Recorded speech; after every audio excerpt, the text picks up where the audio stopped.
family life, and education, which are things that you believe so deeply in.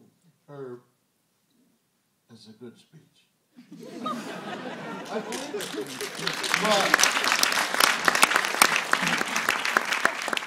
But Herb, if we don't have more Herb Schlossers who sit in a position to say yay and nay and how, then it doesn't happen. I get in a taxi cab and the fellow with the turban, and he tries accent, looking, you Bill Cosby? I'm not going to attempt to do the accent. Yes, I love that show. My daughters love it. My wife loves it. And you know why they love it? I said, please watch the road. He says, it's about family.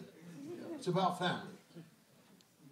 People who have their family and it's together, those people see that show and they enjoy it because Cliff and Claire not only have their careers, but their parenting. And Claire looks at Theo, who is played magnificently over those 8 years by Malcolm Jamal Warner. And he is so tickled with himself, he doesn't even realize how wrong he is. And he's not studying, and his mother is right on the case. And then I see the President of the United States talk about his mother.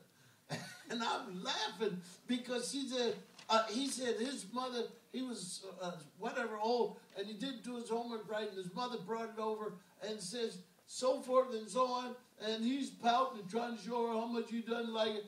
And she says, look, this is not much fun for me either. Look, that show is not going to elect presidents of the United States. But people like a Herb Schlosser, people who see, you may not understand every black person you see. You may be living at the expense of whatever black person shows up, as I would whatever white person or any Asian, whatever we are these human beings, but we must have the correct thinking.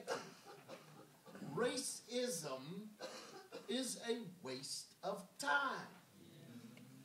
And I would like some applause for saying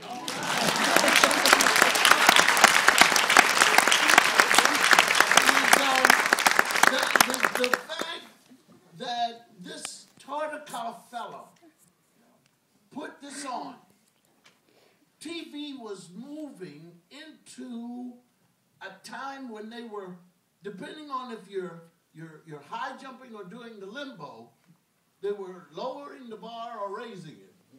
To make it easier for you to go under the bar, they raise it. And they were using language and vulgarity and all kinds of things to entice younger people to come in and watch, which is what they have, what you see today. Brandon Tartikoff put logs and jammed it when he put us on. He already had Family Ties. Well, Family Ties wasn't really doing it. But when we came with a 4-year-old black child. And it froze people. She froze people, man, because they never said, well, what is this? And some people just kept waiting for something.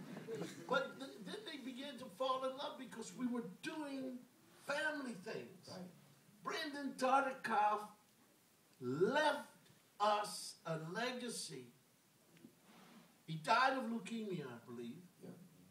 But I remember this man, and the show was over, and we talked to each other, not in terms of, hey, buddy, but just in terms of, and I said, look, you have this leukemia, and my lawyer has cancer also. I want you to talk to him, see if the two of you can share. And Brandon said, Yeah, okay, because he's on the phone. And I opened my phone book, and I'm looking at my phone book, and all of a sudden, something's registering up here, and it says, I said, oh, man, I got him on the phone. I said, oh, man. He said, what's the matter? I said, I got dead people in my phone book. I still have their names in here. And Brandon said, don't take my name out of that book. Never will I forget that. But he's the guy who jammed and slowed down the approach of all this foolishness that we see today on TV. The great thing about the Cosby Show is there's no gimmicks to it. It was just life. I mean, what you were saying before, we were talking about it before, you said if your writers came up to you and gave you an idea that sounded like another sitcom, you would say forget it. So one of the biggest arguments we had, and it wasn't Carmen Finestra, it was, I won't name the person. I said, I want Theo's school teacher to come to the house and tell us about Theo. And one of the writers said, well, how does she get to the house? I said, by car. He said, no, you can't have a school teacher just come to your house and knock on. I said, sure you can. He said, well, how? I said, because it's my show. And that's what Sonia Braga played his teacher. And came to the house and did the same thing that my school teacher did to me. And I got into trouble. You know, this whole thing about, well, you can't do that because, sure you can. If you can do foolish things, you can do good things. You know. And then I had Joe Black and Frank Robinson on. And I had Stevie Wonder come by, that went by his studio. I had Bowser, the Cuban Orchestra. You come by, you can't do jazz musicians, Art Blakey and Tito Puente and people. And Jay Sanders knows nothing about jazz, and he called Art Blakey Mr. Art. You know, it was just what Nancy Wilson was the mother of my son-in-law, and boy, oh boy, what a great character that was. He came in and he's acting like women, or because Nancy is spoiling him. And it was one of the greatest things for Cliff, because Cliff's listening to this boy talk about something.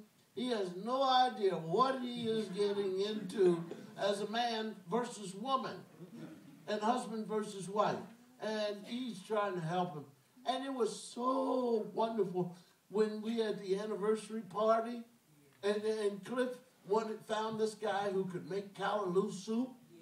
And this man didn't know how to make it. And so my son-in-law just went over and I said, look, I got to go up and get dressed for the dinner. Anything, this guy was putting marshmallows in the callaloo soup, and, you know, crazy stuff. And, I mean, just what he did, it was absolutely fantastic. Then we had the twins that we named after the South African president. Winnie and Nelson. Yeah. And then we had a little sign that said, abolish apartheid. Man, that got a lot of headlines. It was on the Sun's room. And I read that the network asked you to take that sign down. Yeah, they were a little crazy. But that was my show.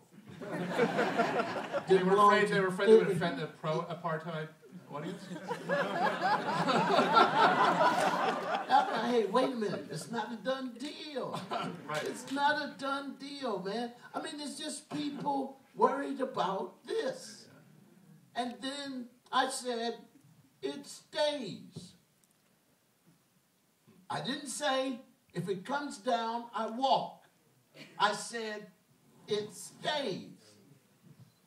That's all. And it stayed up. Camera shot around it. Well, I promised you two things. First of all, I want to. What time is it? First well, I know that's what I was going to say. It is time. What time? 8:30. What? Right. So Is it 8:30? It is. So the reason outta here. I just want to say he is doing an interview in Philadelphia, and not a call-in interview. It's a live interview tonight at 11 o'clock. Yes. So, and I did want to mention, I wanted to plug your website, BillCosby.com, since you're on the internet. We can do that later. Well, We can go door to door. Okay. Go to BillCosby.com, and thank you so much for being here. All right. Thank you.